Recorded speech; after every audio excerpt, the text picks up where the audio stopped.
Festival hoje não vai ser diferente. O diferente é que não trazemos uma personalidade masculina, mas uma mulher, e uma grande mulher que trilha já há muito tempo nas lides artísticas, sobretudo no teatro, não só como encenadora, mas também como professora na Escola de Comunicação e Artes da Universidade Eduardo Mondlane. É curioso que trata-se de uma pessoa que iniciou-se como professora neste espaço em que havia carência praticamente de professores e de pessoas moçambicanas que pudessem ter competências para seguirem com este curso que hoje já formou muitos e muitos atores de teatro, mas também dramaturgos, encenadores e muito mais profissionais neste ramo. Chama-se Maria Atália.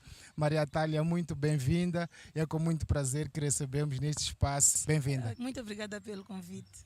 Qual é o seu sentimento por saber que foi uma das alunas, uma das estudantes que foi, digamos que, pescada para dar aulas na Escola de Comunicação e Artes numa altura em que contavam-se a dedos os moçambicanos que estavam lá como professores? No princípio foi de orgulho, não é? Então, ouvir aquela informação, depois chegar em casa, partilhar a informação com minha mãe, mas depois veio o medo. Primeiro foi o orgulho, a alegria e depois o medo. O que é que eu vou fazer na sala de aulas? O que é que eu vou dizer? Que conhecimentos é que eu tenho para transmitir? Então ali comecei a imitar os meus professores, aqueles professores a quem eu admirava. Então eu disse, ok, vou pegar o professor fulano, vou imitar, depois vou imitar aquele, depois vou imitar aquele outro. Mas depois veio a seguinte voz que disse, seja tu mesma. Usa o que os professores te transmitiram, pesquisa, mas seja tu mesma. Então de lá para cá, a única coisa que eu tenho estado a fazer é ser eu mesma. E tem sido gratificante, já venci o medo, já venci aquela inquietação e tenho aprendido neste ato de ensinar. Também tenho aprendido muito com os meus estudantes, tenho aprendido muito com os meus colegas. Acho que cada vez que nós vamos a uma aula, entramos uma coisa e saímos outra coisa, desde que a gente se permita receber e não estar ali só para dar, mas quando a gente se permite receber, a gente sai diferente. Antes mesmo de entrar como estudante na Escola de Comunicação e Artes, já era atriz.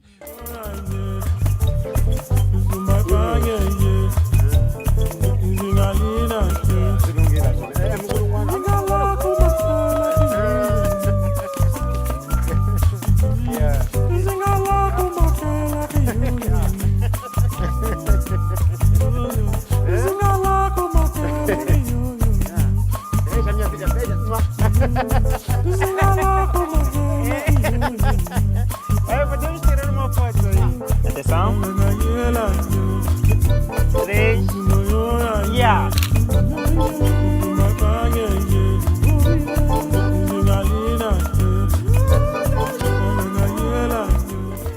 Foi difícil, por exemplo, transportar aquilo que já sabia como atriz, juntando com aquilo que aprendeu para ensinar aos outros? Foi muito difícil. A primeira dificuldade é quando eu estou na sala de aulas e já venho no teatro há muito tempo. Então, foi a coisa de... Eu não fui para a sala de aulas dizendo, só sei que nada sei. Eu fui para a sala de aulas dizendo, eu sei muita coisa disto.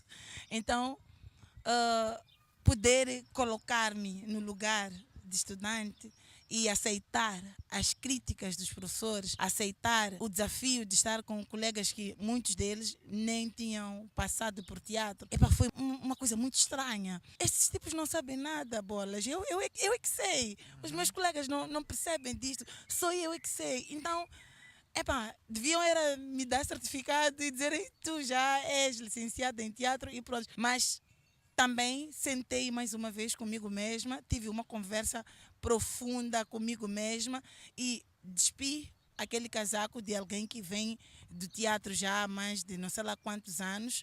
E foi um processo que levou algum tempo, mas a partir da altura em que eu me aceitei a mim mesma como estudante e incorporei este conceito, só sei que nada sei, aí abrir espaço para aprender muito e muito, não só dos docentes, mas também dos meus colegas. É mais fácil incorporar os conteúdos científicos ligados a determinadas artes quando ainda não se tem essa iniciação, ou é mais difícil? É mais difícil, é muito difícil. Eu costumo até a dar exemplo de, se um dia existir uma licenciatura em comer, algo que a gente faz desde Todos que a os gente dias, nasceu, pois. mas a partir da altura em que comer vai virar ciência, podes crer que vai ser muito difícil. Porque primeiro são os conceitos que a gente já tem. Depois, para virem outros conceitos, a gente não tem muito, não vou falar a gente, mas vou falar de mim mesma, eu não tive, tive muita dificuldade em tirar aquele casaco, sabes? Daquela pessoa que já tinha, inclusive, viajado para fazer teatro, já tinha subido em palcos, já, não é? Para de repente aparecer alguém e dizer: não, não, não, não, não, não, não, não, esquece tudo, limpa tudo, agora absorve isto. Mas foi mesmo isso? Foi esquecer tudo, ou há coisas que já vinha fazendo que foi muito preponderante para aumentar mais conhecimento e aliar-se Acho que àquilo que tu aprendias na sala de Acho que aulas? houve muito a coisa de esquece tudo. Porque era preciso. Do jeito que eu era. Show. Mano. Não, era preciso esta coisa de esquece tudo. Sempre colocavas à prova o seu professor? A mim mesma também.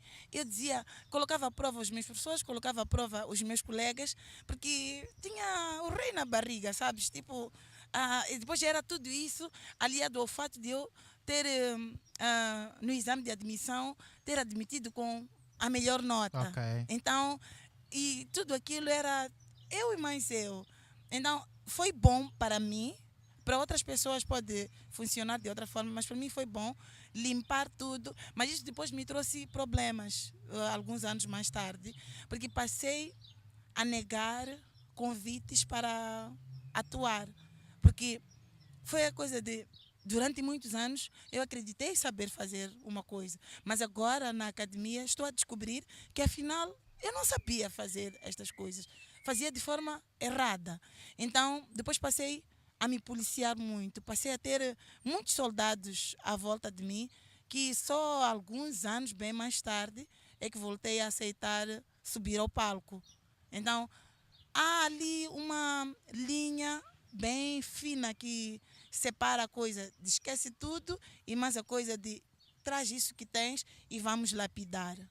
Então é muito errado o que ouvimos de muitos atores que não precisam de estar na sala de aulas para aprender, porque já têm 10 ou 15 anos de palco, como foi o seu caso também. Outros já andaram em vários países e já foram apreciados, já ganharam prémios, e eles não veem a necessidade de estudar teatro. Eu acho que quando a gente... Até vou responder a esta pergunta da seguinte forma. A gente tem... Não sou muito de futebol, mas pelo que ouço, pessoas que falam de Messi dizem isto, pessoas que falam de Ronaldo dizem aquilo outro. Não sei qual, mas o que eu tenho ouvido é, nasceu com talento e o talento está lá, ele faz as coisas. E o outro O esforçou-se. outro esforçou-se. Então, nas artes também é isto. Aliás, já disse isso um grande pensador de teatro, que o teatro é 90% transpiração e 10% inspiração. O que isto quer dizer? Quer dizer que eu posso não ter talento para a coisa, mas se eu trabalho, se eu leio, se eu estudo, se eu pesquiso, eu vou sobressair mais do que aquela pessoa que tem o tal de talento. Então, é bom sim, as pessoas já são reconhecidas, já vêm fazendo o trabalho e tudo mais, mas se puderem aliar este conhecimento com o conhecimento teórico, com a academia, pode crer que vão ser atores, dramaturgos e encenadores extraordinários. E consigo foi mesmo isso? Foi 90% de transpiração e outros de inspiração? Tenho estado a usar este conceito, porque assim, você pode dizer, eu tenho talento, marca-se hora de ensaio, vamos ensaiar 5 horas por dia, você só ensaia 1 hora por dia. Marca-se a hora de espetáculo, a hora de concentração para o espetáculo, marca-se para às 10 para um espetáculo que vai acontecer às 18. Você só chega às 17. onde foi, ou quando é que você se concentrou? Quando é que você pensou no seu figurino? Quando é que você pensou na sua personagem? Então, comigo tem sido assim. Procuro trabalhar mais, depois o talento ele só vem acrescentar. Porque onde se trabalha, onde se pesquisa, onde se lê, há transformação. Embora reconhecesse que já sabia que tinha talento, já tinha palmilhado por vários palcos, não houve casos, por exemplo, de chegar tarde à sala de aula, de rejeitar fazer algumas apresentações por acreditar que já sabia e que os seus próprios colegas também olhavam para si e viam como inspiração, como alguém a seguir por causa de se assumir como já uma atriz de facto. E como houve, eu me recordo de uma cadeira no primeiro ano, no primeiro semestre, que eu tive que repetir. A cadeira, por acaso, era português e eu não conseguia chegar na sala de aulas às 7. A professora Elsa Pereira teve muitos arranca-rafos comigo, muitos. E eu reprovei no primeiro semestre, porque eu tive que ir à recorrência, tive que reprovar para dar valor, não só à minha professora, mas também a mim mesma. Aconteceu o mesmo numa outra cadeira, que o professor era Rogério Manjate, que eu dizia nada, não vou fazer esses trabalhos, não vou.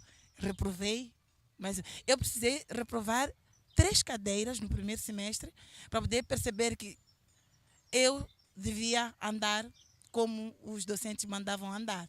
E doeu muito ir à recorrência numa altura em que todos os colegas estavam de férias e eu precisei de apanhei dos professores, apanhei dos colegas, porque os colegas era coisa de, mas você sabe fazer essas coisas, então por que está a fazer isso? Por que você não assiste às aulas? Porque era a coisa também de, eu vim aqui especificamente para cadeiras que têm que ver com teatro.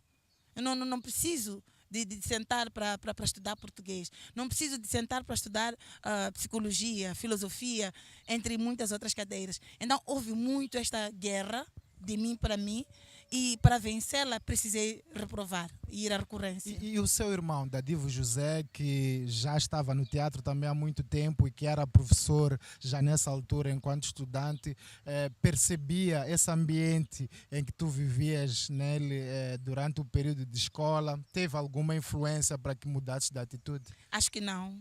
Acho que não percebeu. Eu acho que eu fui o meu próprio motor para a mudança. Em teatro nós chamamos de facilitador. Eu fui a minha própria facilitadora. E eu, por um lado, por outro lado, foram as reprovações no primeiro semestre. Então eu disse, eu não posso fazer este curso em 5 anos. Eu preciso de fazer o curso exatamente em 4 anos. Então eu preciso de mudar, mesmo até porque a cadeira que ele dava era história de teatro, então eu não faltava às aulas dele. Ele não tinha como saber que eu gazetava as aulas dos outros professores e, por outro lado, muitos dos professores não sabiam que a gente era irmão. Então ele não teve muito, não soube deste meu comportamento. A ideia que ele tem de mim é de uma ótima estudante, de uma pessoa com um ótimo comportamento, então, mas que eu fui rebelde nos primeiros meses, ele não soube. Bom, sei que ele foi uma figura preponderante para que te apaixonasses pelo teatro. Será que foi também para que entrasses na universidade e optasses pelo teatro e que fosses uma grande estudante, porque se não fosse não teria sido chamada como professora? Ele participou em todo esse processo ou a sua influência terminou apenas em tu perceberes que gostavas de teatro e que tinhas que olhar para o teatro com outros olhos? Ele teve muita influência. Teve muita influência. Tudo bem que lá no princípio, para eu poder entrar no teatro, começar a ser atriz, foi mesmo por influência dele, mas também houve outros fatores que influenciaram a minha entrada para o curso de teatro. Porque quando eu fui fazer exame de admissão, eu fiz também como primeira opção era francês e tinha teatro como segunda opção. E lá os professores que estavam, e Dadivo não estava lá, os professores que vieram cá nos examinar estavam cá 2 ou 3 pessoas da Finlândia, estavam 2 professores moçambicanos e o Dadivo não fazia parte deste grupo. E foram me aliciando, posso assim dizer, porque eles sabiam qual era a minha primeira opção. Então, falaram já nessa altura, durante o exame de admissão, durou 3 dias, porque tivemos o primeiro dia que era teoria, depois os outros 2 dias eram de 100% prática. E por verem as minhas performances, já diziam isto: epá, o curso é novo, não temos corpo docente formado ainda, era bom te reconsiderasses, ainda que entres no outro curso e tudo mais. Mas também foi a coisa de, eu quando fui ver as pautas, vi que tinha admitido nos 2 cursos, foi ver mesmo a nota com a qual eu tinha admitido a francês. Eu disse: epá, eu posso ir a francês, mas vou terminar como mais uma pessoa que estudou francês e provavelmente vai entrar para educação, para dar aulas de francês e tudo mais. Mas, por outro lado, se eu for para o teatro, tenho a chance de fazer parte de um grupo bem restrito de pessoas que fazem o que gostam. E, como se diz, a partir da altura em que se faz o que se gosta, não se trabalha mais, diverte-se. E eu estou num sítio onde eu me divirto todos os dias. Dificilmente quando eu saio de casa digo vou ao trabalho, mas digo vou me divertir. A cada aula que eu dou é um momento de diversão. Então isto aqui influenciou muito para que eu entrasse para o teatro. Depois foi também os anos de experiência já como atriz. Então eu senti que o teatro era mais o meu lugar do que o francês. Então a ambição de se tornar docente era maior, ou queria apenas ser uma encenadora, trabalhar num determinado grupo de teatro, ter projetos pessoais como uma companhia, ou pensava em conciliar as 2 atividades? Na verdade, a coisa de me tornar docente não falou assim tão alto, porque o que pensei quando estes professores disseram que é provável, mesmo até porque eles disseram, é provável que te tornes parte do corpo docente. Então, isso Mas até já deixavam alguma expectativa. Já deixavam alguma expectativa, mas foi mesmo pelo lado profissional, foi pelo lado de querer me profissionalizar, foi pelo lado de querer aprender mais. E depois tem o lado das viagens, né? Que gosto muito de viajar, e eu sabia que fazer o curso de teatro seria esta plataforma também de poder viajar. Quanto a fazer a encenação, não sabia ainda que o curso tinha esta ramificação. Sabia apenas que a gente ia se formar em teatro, mas que isso só soube tempo depois que haveria esta ramificação para a encenação e dramaturgia. E o que é que pesou para que escolhesse a encenação e dramaturgia em relação às outras 2 ramificações? Porque já vinha atuando como atriz há bastante tempo e queria o meu grupo, que é Mahamba, não tinha lá um encenador. E eu queria poder trazer alguma coisa nova para o meu grupo. Eu queria poder dizer: ok, estou aqui, sou ensinadora, sou dramaturga e vou ajudar o meu grupo. Então falou mais alto, 2 coisas é que falaram mais alto. O fato de eu já ter estado a atuar como atriz já há bastante tempo e o fato de querer trazer uma ensinadora para o meu grupo. E quais foram os ganhos que Mahamba teve depois que houve dentro do grupo esta doutora com a especialização de encenadora? Interessante porque quando eu estava no meu terceiro ano, mas meu primeiro ano de encenação, porque a gente estuda o geral no primeiro ano, onde o prato forte é a representação, é atuar, e no segundo ano introduz-se a encenação e dramaturgia, mas é toda a gente. A ramificação começa a partir do terceiro ano. Então, quando eu chamo o meu primeiro ano de encenação, porque eu estava 100% focada em encenação e dramaturgia, o Mahamba convidou-me para eu dirigir um espetáculo. Culpado era o nome do espetáculo.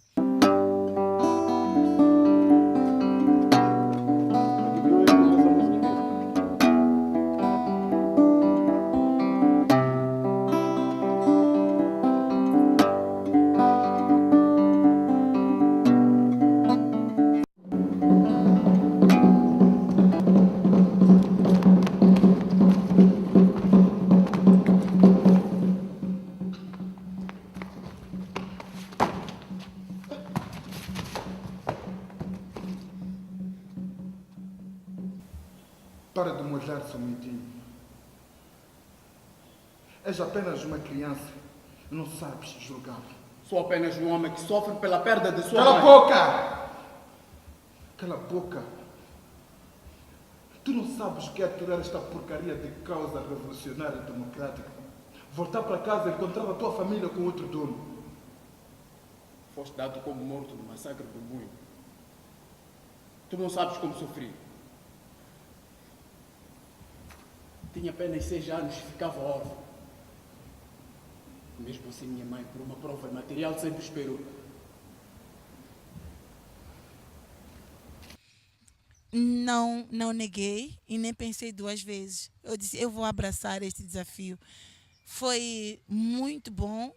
Foram meses de ensaio, de muita insegurança, porque ao mesmo tempo que eu tinha que provar a uma amba que eu estava a estudar e que estava a estudar bem, eu tinha que me provar a mim mesma que eu sou ensinadora e que Maamba tem que me ter como ensinadora, e tinha que provar aos meus professores também que, para além dos exercícios que eu fazia na academia, ia fazer alguma coisa fora da academia e que gente viria assistir e pagar bilhete para isto. Então, foi um alto espetáculo, diga-se, não é por ter sido eu a ensinar, mas em função do que me chegou, foi um bom espetáculo. Viajou para alguns países e foi muito bem recebido. Então, posso dizer que o Maamba recebeu-me muito bem. De lá para cá, tenho estado a dirigir espetáculos que têm sido bons. Nem certeza resolveu vestir-se desse tricolor e vulgar. Verde de esperança, preto de meio luto, vermelho do sangue derramado durante a guerra. Mas como? Como eu, combatente das FPLM, poderia ter morrido se um massacre foi contra os civis? Como poderia ter morrido se a uma dada altura desconhecia a minha posição em relação aos civis? Se calhar eu mesmo é que atirei contra aqueles infelizes em um mundo. O que é que tu estás a dizer? Eu queria saber de uma coisa, meus filhos saberão da Cala a mesma coisa. boca! Cala! Cala! Tu não sabes nada! Sabemos nós! Mas a nossa fala não é bonita para constar na memória coletiva da humanidade moçambicana. Somos muitos que testemunhamos coisas que não podem ser reveladas. Senão muita gente vai cair. Se calhar é por isso que o nosso 4 de outubro só acontece hoje, 18 anos depois. Esse é o pai que eu sempre fiquei à espera. Que volta para casa e... Meu Deus, eu vou te matar. Eu vou te matar, desgraçado.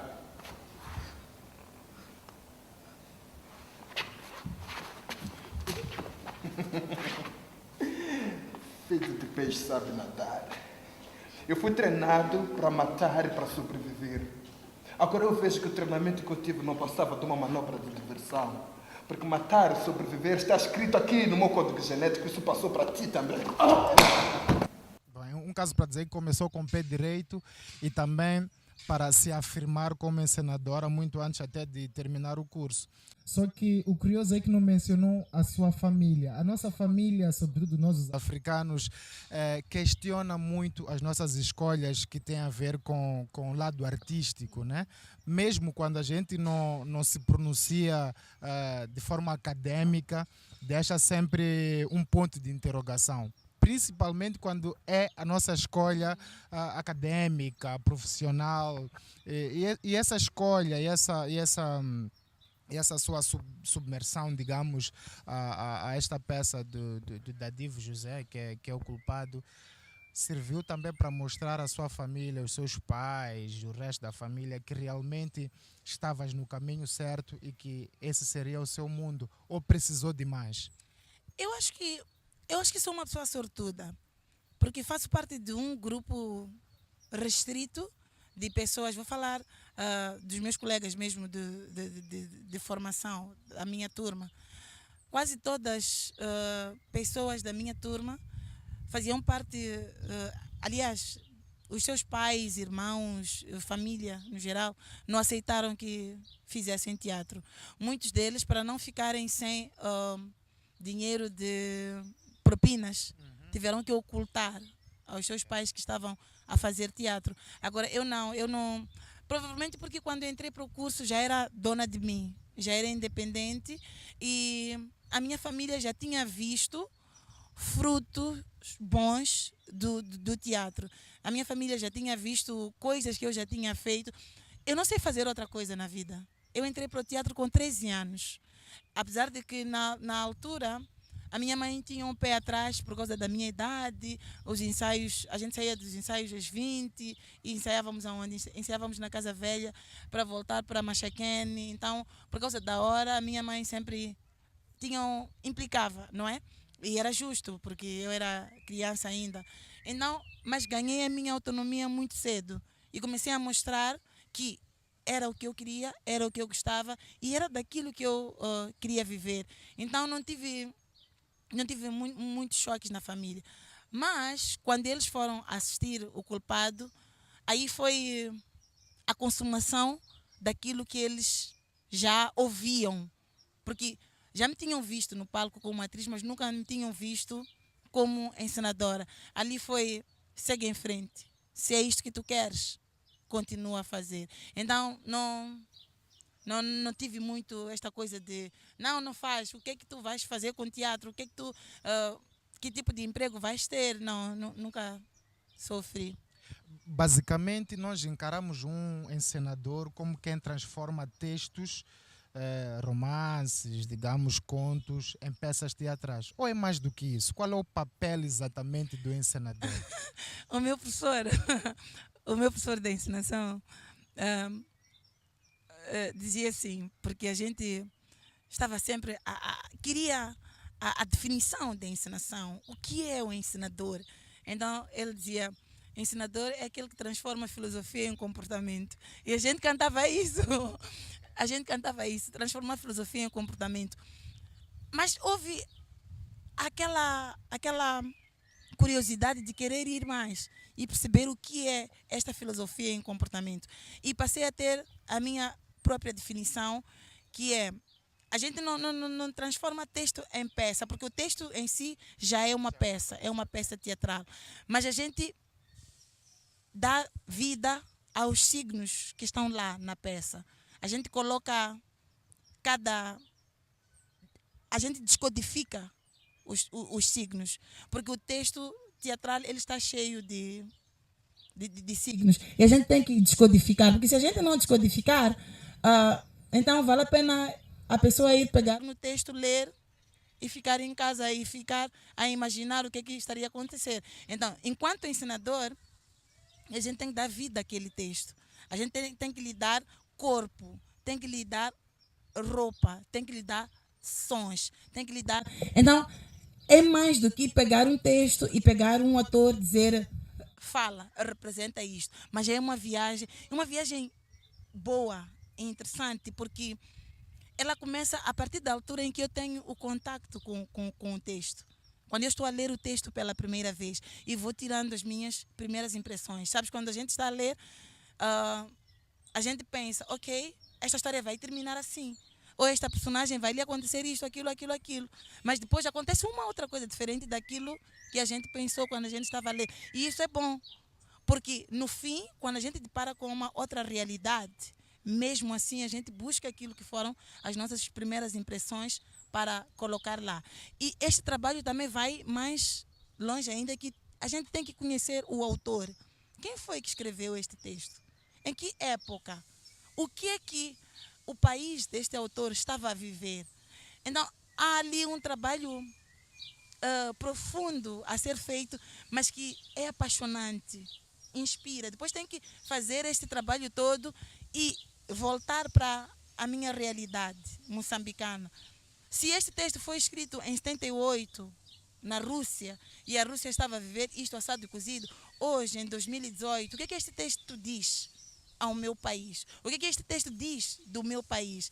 E vou fugir até um bocadinho, porque outro dia alguém me perguntava sobre uma dramaturgia 100% moçambicana, que a gente está a reclamar uma dramaturgia 100% moçambicana, porque o que está a acontecer, e perguntava-me por causa das adaptações dos textos que eu faço, porque tirando os textos escritos por Dadivo e que ensino muito textos de fora. Então, a questão que fazia era por que é que só fazes textos de estrangeiros? É que o texto tem que falar alguma coisa comigo. Tem que me dizer alguma coisa. Porque se não me diz nada, tudo o que eu vou dirigir vai ser algo estereotipado. Vai ser algo de fora para dentro. E eu preciso de tirar algo daqui de dentro para fora. E a partir da altura em que eu pego este texto, vou falar num caso específico do meu espetáculo de defesa, que se chamava Psicose 448, é de uma dramaturga inglesa, Sarah Kane. Look at me in my eyes. Who enjoyed my pathetic humor. He laughed. He laughed and says, he's glad to see me.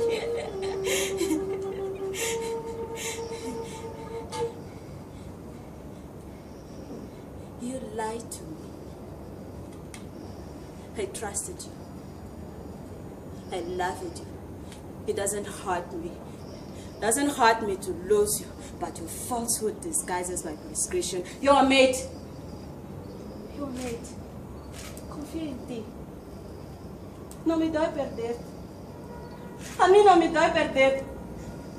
Mas as tuas mentiras disfarçadas de medicamento. I trusted you. I trusted you. You lied to me. It doesn't hurt me. Doesn't hurt me to lose you. But your falsehood disguises my prescription. I trusted you. I loved you. It doesn't hurt me. Doesn't hurt me to lose you. But your falsehood disguises my prescription. I trusted you. It doesn't hurt me. It doesn't hurt me to lose you. But your falsehood disguises my prescription. Your lies, not mine. Your lies, not mine. For me? Eu peguei este texto, mas se a própria Sarah Kane, se ela estivesse viva e visse o espetáculo, ela não haveria de reconhecer o texto. Porque tudo que eu coloquei lá é uma dramaturgia moçambicana. Porque eu sou moçambicana. As minhas vivências são moçambicanas. As minhas lembranças são moçambicanas. E tudo aquilo que eu sei é daqui de Moçambique. Então, não há nenhuma forma de eu colocar signos ingleses lá. Nem nunca estive na Inglaterra. Então, não, tudo que está lá, a partir da altura em que eu coloquei este texto no palco, deixou completamente, não obstante ter sido escrito pela Sarah Kane, mas o espetáculo que está lá é Maria Thalia. Então estamos a dizer que, por exemplo, quem lê um livro de Mia Couto não espera ver o mesmo livro representado em teatro. Se este livro for dirigido por mim, pode crer que não vai ver. E se for dirigido por outra pessoa, assumimos que é um trabalho feito de base, relevante, ou é porque falta alguma coisa naquilo? Eu acho que depende da inspiração de cada pessoa. Por exemplo, na minha forma de trabalhar, eu gosto muito de trabalhar fragmentos, de fragmentar o texto. Eu gosto muito de levar o texto, às vezes começar do fim, às vezes começar do meio, às vezes... Então, a pessoa tem que ir, o Mia tem que ir ao espetáculo Varanda de Frangipane, não ficar à espera de ver, não é? Aquela linearidade ali que ele escreveu, não. Pois. Mas eu vou buscar alguns elementos com os quais eu me vou identificar, que eu gosto. Razão pela qual eu não gosto muito de trabalhar com um texto e na presença do autor deste texto. Okay. Porque enquanto eu gosto que o autor se distancie, deixe-me trabalhar e depois venha ver o trabalho. Porque eu percebo até o choque que é para o autor, para de repente chegar lá e ver, meu Deus, o que é que a Thalia fez do meu texto? O que é que a Thalia fez do meu livro? Às vezes nos batemos muito, eu e da Divo também, por causa dos textos dele. Porque ele escreve e ele quer ver tudo aquilo que ele escreveu ali. É justo. Mas eu, enquanto encenadora, há coisas que eu digo, não tem interesse. Não tem interesse. A gente vai fragmentar o texto, a gente vai buscar elementos, o resto a gente vai preencher com vazios. Porque às vezes o autor dá muita Muitos detalhes, Muitos digamos. detalhes. Há atores muito detalhistas. Pois. E A às parte vezes, cênica, às digamos. vezes a gente não precisa daqueles detalhes todos. A gente precisa da nossa parte também para viajar. Alguém falava comigo outro dia acerca do Gabriel Garcia Marques. Pois. Por causa da forma como ele é detalhista. Ok. Então, eu, por exemplo, quando vejo 100 anos de solidão, é tanta coisa. Eu disse a esta pessoa, quando falávamos, disse, quero te dar o desafio de dirigir este livro. Eu digo, vais ver este livro em 30 minutos. Vais ver o espetáculo em 30 minutos. Porque há muita coisa que eu vou tirar e seguro aquilo que, para mim, é a essência de 100 anos de solidão. Quando vejo 100 anos... Primeiro, trabalho o título. Depois, volto novamente para o autor. Em que contexto ele escreveu? O que ele estava a viver? Falando nisso, só falar muito. Não, fica à vontade. E é mesmo para falar que estamos aqui. Eu me lembro de um texto meu não, um espetáculo que fiz, na altura era exercício, quando eu estava... porque todos os semestres nós fazemos um exercício que apresentamos para o público e depois o público censura-nos e tal. Okay.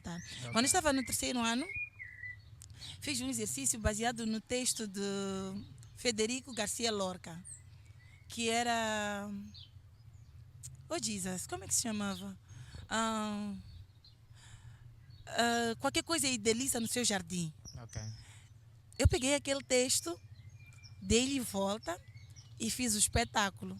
O Lorca, ele era gay, numa altura em que não se combatia-se os gays de uma forma, então ele tinha que se esconder. Então a minha encenação foi assim, fui mesmo para aquilo que o Lorca era. Então eu disse, ok, ele escreveu assim, mas no fundo, o que ele queria colocar lá não era uma mulher, era um homem que se apaixonava por outro homem. Então a minha encenação foi isso. Não fazes ideia de porrada que eu levei. De quem? Levei porrada do público, levei porrada dos professores e doeu. Okay. Doeu. Mas eu transformei aquela dor numa coisa muito boa. E numa vitória. Porque eu disse, ok, falhei hoje, mas não vou desistir. E tenho uma perspectiva de encenação diferente. E preciso de defender a minha perspectiva. Mas, por que falhou? Porque eu não pesquisei como eu devia defender a minha perspectiva. Mas, no ano seguinte, eu pesquisei, estudei como podia fazer aquela linha, posição, pois. mas de forma correta. E porque foi outra coisa. Lá. A ideia estava lá, Okay. mas faltava argumentos. Está certo. Yeah. Maria Thalia, vamos agora espreitar uma breve pausa e voltamos já com mais pormenores.